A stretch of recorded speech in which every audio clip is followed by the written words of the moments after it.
Assalamualaikum warahmatullahi wabarakatuh. Salam sejahtera untuk kita semua. Kali ini kita akan membahas beberapa soal berkaitan dengan tes karakteristik pribadi untuk CPNS 2021. Nah, kali ini pada materi profesionalisme. Nah, profesionalisme itu adalah bagaimana kita bekerja sesuai dengan tuntutan jabatan kita masing-masing. Nah, dalam bekerja ini, tentu kita harus memperhatikan tugas dan pekerjaan kita seperti apa. Nah, mengutamakan pekerjaan dibanding hal-hal yang lain yang dapat mengganggu pekerjaan kita. Itu biasanya bentuk soalnya seperti itu. Nah, kita langsung saja. Nomor pertama, seseorang ingin mengirim hewan ternak melalui pelabuhan, tetapi tidak memiliki surat kesehatan hewan yang dipersyaratkan. Setelah dilakukan pemeriksaan, ternyata hewan tersebut merupakan pembawa penyakit menular dan harus dimusnahkan. Nah, apa yang akan kita lakukan? Nah, sebagai misalnya petugas yang ini biasanya karantina ya, petugas yang bertugas untuk memeriksa hewan sebelum dikirim. Nah, ketika menemukan hewan yang berpenyakit menular dan ternyata tidak memenuhi persyaratan kesehatan, maka sebaiknya kita informasikan kepada pemilik terlebih dahulu, baru kemudian kita musnahkan hewan ternak tersebut. Ya, dan hewan itu tidak bisa dikirim. Tuh, jadi sebaiknya adalah sampaikan dulu kepada pemiliknya bahwa hewan ini tidak bisa dikirim karena menular dan harus segera dimusnahkan. Jadi ini poin skornya 5. Ada juga sih sebenarnya pendapat yang mengatakan bahwa langsung kita musnahkan saja hewan tersebut sesuai dengan prosedur karena ditakutkan itu akan menularkan penyakit. Nah, ini kembali ke teman-teman sekalian, tuh yang mana kira-kira menjadi jawaban yang paling tepat jika misalnya teman-teman berada pada posisi ini. Bagi saya pribadi adalah tetap kita informasikan kepada pemilik bahwa ini harus dimusnahkan dan tidak bisa dikirim. Jadi poin 5 itu untuk D ya. Selanjutnya, dalam sebuah rapat RT diusulkan supaya seluruh warga kerja bakti membantu dalam pembangunan gedung pertemuan RT yang sedang dikerjakan oleh kontraktor berpengalaman. Menurut saya, nah, kita harus profesional. Termasuk juga kontraktor juga harus profesional karena ini adalah pekerjaan kontraktor. Menurut saya, ya tidak ada kewajiban bagi kita untuk membantu kontraktor. Mereka juga sudah berpengalaman dan mereka juga dapat gaji dari itu. Nah, jadi kita boleh kerja bakti tetapi hanya dalam masalah kebersihan saja. Ya, tetapi untuk pembangunan itu menurut saya bukan pekerjaan kita, tapi pekerjaan kontraktor dan mereka juga harus profesional. Jadi untuk skor 5 itu saya kira untuk B, pilihan B. Nah, kalau untuk A, hal itu kurang diperlukan karena pembangunan gedung pertemuan sudah dikerjakan oleh ahlinya, ya bisa, tetap ya bisa juga. Ini yang saya maksud tadi. Untuk masalah gedung pertemuan ya cukup kontraktor yang mengerjakan. Kemudian Anda sedang terburu-buru pergi kantor karena ada rapat mendadak dengan atasan Anda, tetapi Anda mendapati piring pecah di lantai dapur rumah Anda yang dapat membahayakan orang lain. Tindakan Anda. Nah, bagi saya pribadi ketika mendapatkan kasus seperti ini, karena ya di satu sisi kita harus cepat-cepat agar tidak ketinggalan, tapi di satu sisi ini kalau piring ini kita tidak berikan tindakan, piring pecah tidak diberikan tindakan, itu akan sangat berbahaya kepada orang lain. Ya. Jadi menurut saya alangkah baiknya kalau kita tutup saja piring pecah itu dengan kain atau apalah ya yang tidak mudah robek. Kemudian baru kita pergi ke tempat kerja. Nah, kita tutup saja dulu. Nggak usah dirapikan ya, nggak usah dirapikan atau dibersihkan karena itu butuh waktu lama. Jadi kita tutup saja dengan sesuatu. Pasti orang lain juga di rumah kita akan lihat, oh ini ada sesuatu yang ditutup. Nah, ketika mereka buka, baru mereka yang bersihkan. Nah, seperti itu. Lanjut. Banyak rekan kerja Anda yang selalu pulang 1 jam lebih awal dari jadwal yang telah ditentukan oleh instansi. Yang Anda lakukan adalah kita sebagai pegawai atau karyawan tentu punya jam kerja. Nah, harus profesional. Profesional dalam hal ini adalah tidak pulang pada saat tidak pulang awal ya. Tidak pulang awal. Harus sesuai dengan jadwal yang telah diberikan. Nah, ketika kita dapat kasus seperti ini, kita tidak boleh ikut-ikutan. Jadi kita tetap pulang pada jam yang telah ditentukan. Melaporkan kejadian tersebut kepada pimpinan sebenarnya bisa sih, tapi jangan sampai hal ini merusak jaring kita, hubungan kita dengan teman kerja kita. Nah, saya sih lebih setuju pulang pada jam yang telah ditentukan. Kemudian untuk poin 4 itu kita tegur secara baik-baik teman kita, kemudian membicarakan masalah tersebut secara baik-baik. Dibanding kita harus melaporkan kepada pimpinan, karena ketika kita laporkan itu akan merusak hubungan kita. Nah, kemudian membiarkan rekan kerja pulang dan menyelesaikan pekerjaannya kurang bagus juga. Itu artinya kita membiarkan sesuatu yang tidak sesuai dengan aturannya itu dilakukan oleh rekan kerja. Jadi kurang baik. Apalagi kalau kita sampai mengikuti kebiasaan mereka, itu justru parah lagi. Ya.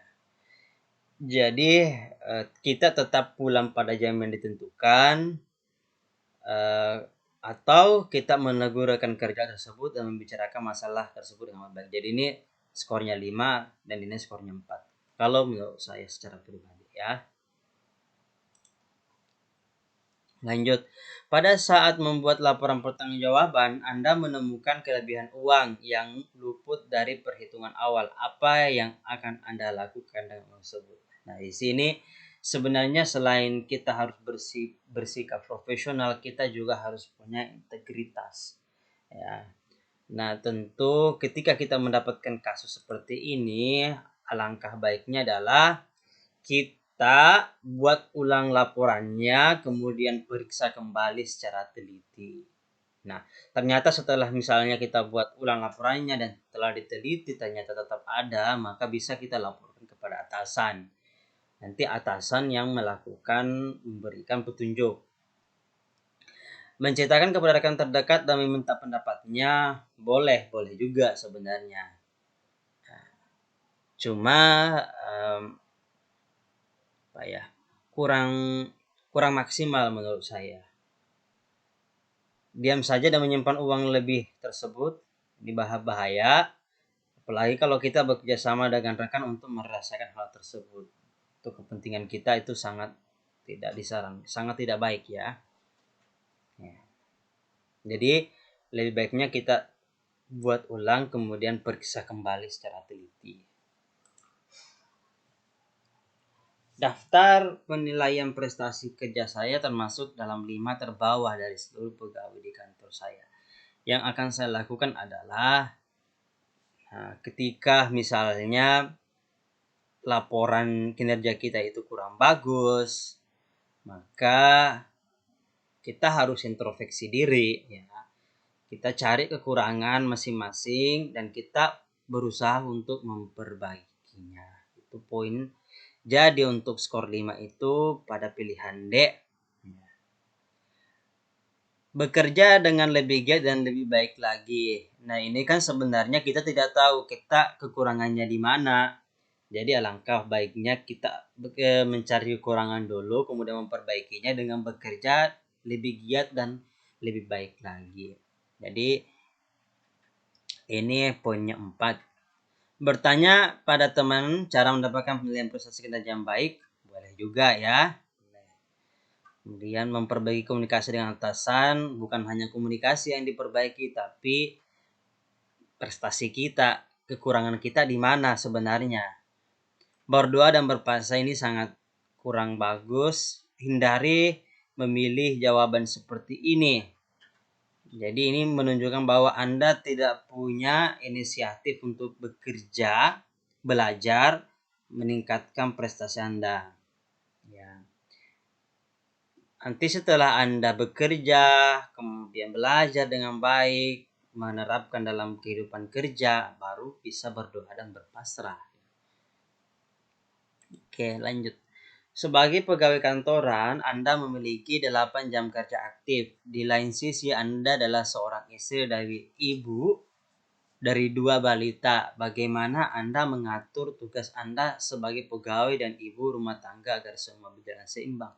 Tentu karena kita seorang pegawai kantoran, nah tentu kita harus profesional mengerjakan pekerjaan kita. Jadi 8 jam aktif itu kita gunakan untuk bekerja. Sedangkan di luar daripada itu kita gunakan sebagai untuk memenuhi kewajiban kita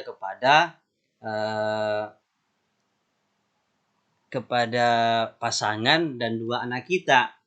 Ya, jadi tetap pekerjaan kantoran dikerja selama 8 jam kerja itu di kantor, sedangkan di rumah ya pekerjaan rumah yang kita selesaikan dengan anak, dengan pasangan dan lain sebagainya. Jadi poin tertingginya adalah kita harus sesuaikan diri. Ketika kita di kantor maka mengerjakan pekerjaan kantor. Nah, membagi waktu seadil-adilnya untuk keluarga dan pekerjaan ya boleh sebenarnya, tetapi kan membagi waktu dalam hal ini seperti apa? Ya, ini kan sudah jelas 8 jam di kantor, kemudian sisanya di rumah. Ya, tentu kita harus lihat posisi kita saat ini di mana misalnya. Misalkan tugas-tugas yang memang seharusnya dikerjakan, ya kan dua-duanya harus dikerjakan. Jadi tidak kurang jelas ya. Selalu mendahulukan pekerjaan kantor karena sudah berkomitmen pada perusahaan. Ini maksudnya tidak jelas juga. Kita mendahulukan pekerjaan kantor kalau memang kita di kantor, tapi kalau lagi di rumah ya pekerjaan kantor kita kesampingkan. Oke. Sebagai seorang jurnalis, saya ditugaskan untuk meliput daerah yang terkena bencana alam gunung meletus. Hal yang saya lakukan, nah ini lumayan kompleks permasalahannya, karena di satu sisi pekerjaan kita adalah meliput sebagai seorang jurnalis, tetapi yang diliput itu adalah daerah berbahaya, suasana kondisi yang ekstrim. Apa yang harus kita lakukan? Oke, kalau saya sih sebaiknya kita jalankan tugas dengan baik dengan memperhatikan semua yang diperlukan, termasuk dalam hal ini resikonya kita sudah minimalisir, kita sudah persiapkan apa saja, menggunakan pakaian yang aman dan lain sebagainya, ya seperti itu. Jadi tetap profesional kita mengerjakan pekerjaan, tetapi tetap memperhatikan keselamatan kita. Dan ini poinnya 5.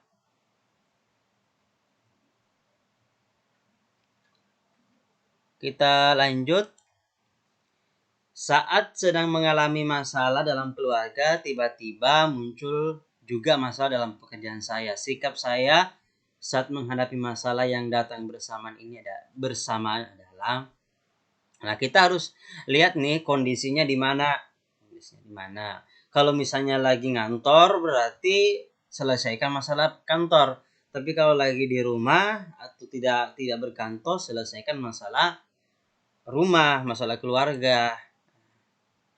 Jadi kita harus selesaikan satu persatu di mana posisi kita saat itu. Oke, seperti itu.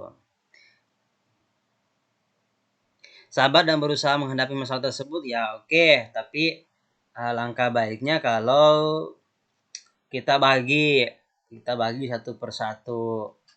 kita sesuaikan ya kondisinya dan tempatnya di mana. Berusaha menyelesaikan tidak bisa ya, karena kan jangan sampai kalau masalah keluarga kita bawa ke kantor itu justru akan pekerjaan kita terhambat. Jadi menurut saya untuk pilihan ini kurang tepat kalau permasalahan itu kita selesaikan secara bersamaan. Meminta bantuan teman untuk menyelesaikan masalah kurang baik. Ini kan masalah kita. Ya, ngapain kita meminta ke teman, kecuali misalnya meminta sarannya boleh. Tetapi ingat, meminta saran permasalahan keluarga sebaiknya jangan pada saat kita bekerja. Ya. Berdoa, berpasrah diri dan berusaha melupakan masalah. Ya, ini sangat tidak disarankan ya untuk memilih jawaban-jawaban seperti ini. Mendekati deadline tugas kantor yang menjadi tanggung jawab saya, tiba-tiba atasan meminta saya mengerjakan tugas yang menjadi tanggung jawab atasan. Saya akan lagi-lagi profesionalisme kita itu menjadi hal yang sangat utama, urgen pada kasus ini.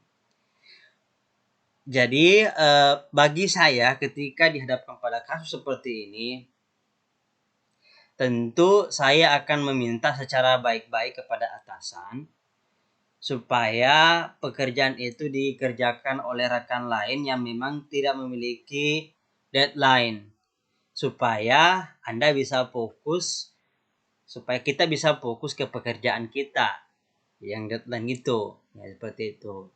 Jadi jangan langsung mengerjakan pekerjaan atasan padahal kita punya pekerjaan yang harus segera dilaksanakan. Kecuali kita dalam keadaan kosong, atasan meminta bantuan, ya boleh. Nah, jadi ini poinnya 5, kita berikan saran ke atasan untuk meminta rekan lain yang sedang tidak ada deadline pekerjaan. Segera menyelesaikan dulu tugas, kemudian mengerjakan tugas atasan, itu skornya 4. Tetapi jangan sampai atasan menunggu ya. Jadi lebih baik kita bicara dulu ke atasan.